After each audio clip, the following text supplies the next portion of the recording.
বন্ধুরা, আজকের আলোচনার বিষয় হলো অন্ধবিশ্বাস বনাম দৃঢ় বিশ্বাস।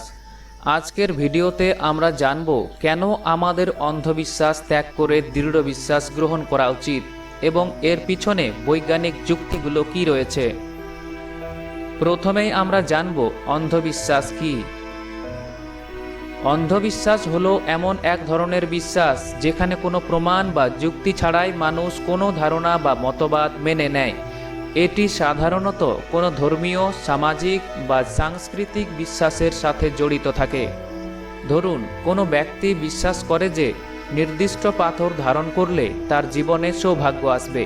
যদিও এর পক্ষে কোনো বৈজ্ঞানিক প্রমাণ নেই, তবু অনেকেই এটি মেনে নেয় কেবলমাত্র সমাজ বা পরিবার থেকে শিখে। অন্যদিকে দৃঢ় বিশ্বাস হলো এমন বিশ্বাস যা প্রমাণ, যুক্তি এবং অভিজ্ঞতার ভিত্তিতে গড়ে ওঠে। এটি একটি যৌক্তিক এবং বৈজ্ঞানিক পদ্ধতিতে গঠিত বিশ্বাস। উদাহরণস্বরূপ, একজন ব্যক্তি যদি বিশ্বাস করে যে নিয়মিত ব্যায়াম করলে তার শারীরিক সুস্থতা ভালো থাকবে, এটি দৃঢ় বিশ্বাস, কারণ এটি বৈজ্ঞানিকভাবে প্রমাণিত যে ব্যায়াম শরীরের জন্য উপকারী। অন্ধবিশ্বাস অনেক সময় মানুষের জীবনে বিপদ ডেকে আনতে পারে, যেমন কোনো রোগের জন্য বৈজ্ঞানিক চিকিৎসা বাদ দিয়ে কেবলমাত্র তাবিজ, কবচ বা ঝাড়ফুঁকের উপর নির্ভর করা। এতে রোগীর অবস্থার অবনতি হতে পারে।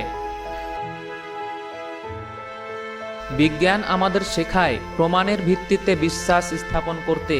যে কোনো ধারণা বা মতবাদ গ্রহণ করার আগে তার পক্ষে যুক্তি এবং প্রমাণ খুঁজে বের করা উচিত। গবেষণা এবং তথ্যের মাধ্যমে আমরা যে কোনো বিষয় সম্পর্কে সঠিক ধারণা পেতে পারি। উদাহরণস্বরূপ, স্বাস্থ্য সংক্রান্ত বিভিন্ন গবেষণার মাধ্যমে আমরা জানতে পারি কিভাবে সুস্থ থাকা যায়। এমনকি মহামারীর সময় ভ্যাকসিনের গুরুত্ব আমরা গবেষণার মাধ্যমে বুঝতে পেরেছি। দৃঢ় বিশ্বাস গড়ে তুলতে ব্যক্তিগত অভিজ্ঞতা এবং পর্যবেক্ষণ খুবই গুরুত্বপূর্ণ। যখন আমরা নিজের জীবনে কিছু দেখে বা অনুভব করে বিশ্বাস করি, তখন সেই বিশ্বাস দৃঢ় হয়। শিক্ষা আমাদেরকে যুক্তিবাদী এবং বিজ্ঞানসম্মত হতে শেখায়। শিক্ষার মাধ্যমে আমরা অন্ধবিশ্বাস থেকে বেরিয়ে এসে দৃঢ় বিশ্বাসের দিকে এগিয়ে যেতে পারি। অনেক মহান বিজ্ঞানী এবং সমাজ সংস্কারক আমাদেরকে দেখিয়েছেন কিভাবে দৃঢ় বিশ্বাস গড়ে তোলা যায়। আসুন তাদের কয়েকজনের উদাহরণ দেখে নেওয়া যাক।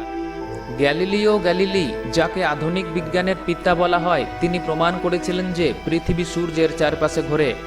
তখনকার সময়ে এটি ছিল বিপ্লবী একটি ধারণা।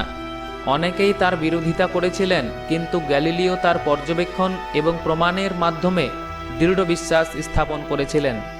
আলবার্ট আইনস্টাইন তার আপেক্ষিকতা তত্ত্ব দিয়ে প্রমাণ করেছিলেন যে সময় এবং স্থান আপেক্ষিক।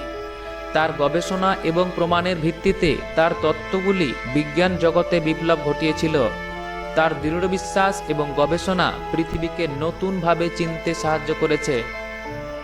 মার্টিন লুথার কিং জুনিয়র, সমাজ সংস্কারক এবং মানবাধিকার কর্মী, দৃঢ় বিশ্বাস নিয়ে কাজ করেছেন যে সব মানুষ সমান অধিকার পাওয়ার যোগ্য। তার জীবন ও কর্ম আমাদের শেখায় কিভাবে দৃঢ় বিশ্বাস এবং ন্যায় বিচারের উপর ভিত্তি করে সমাজকে পরিবর্তন করা যায়। দৃঢ় বিশ্বাস গড়ে তুলতে আপনাকে কিছু পদক্ষেপ নিতে হবে। প্রতিটি বিষয়ের পেছনে প্রমাণ খুঁজুন। বৈজ্ঞানিক গবেষণা এবং তথ্যের উপর নির্ভর করুন। নিজের অভিজ্ঞতা এবং পর্যবেক্ষণকে মূল্যায়ন করুন। যুক্তিবাদী এবং সমালোচনামূলক চিন্তাধারাকে উৎসাহিত করুন। আসুন আমরা সবাই মিলে অন্ধবিশ্বাস ত্যাগ করি এবং দৃঢ় বিশ্বাস গড়ে তুলি। আমাদের জীবনে বৈজ্ঞানিক যুক্তি এবং প্রমাণের ভিত্তিতে সিদ্ধান্ত গ্রহণ করি, যাতে আমরা আরও সমৃদ্ধ এবং সুখী জীবনযাপন করতে পারি। ধন্যবাদ ভিডিওটি দেখার জন্য। যদি ভিডিওটি আপনার ভালো লেগে থাকে তাহলে লাইক দিন, শেয়ার করুন এবং আমাদের চ্যানেলটি সাবস্ক্রাইব করতে ভুলবেন না। আমাদের সাথে থাকুন আরও এমন শিক্ষামূলক ভিডিও দেখার জন্য। দেখা হবে পরের ভিডিওতে।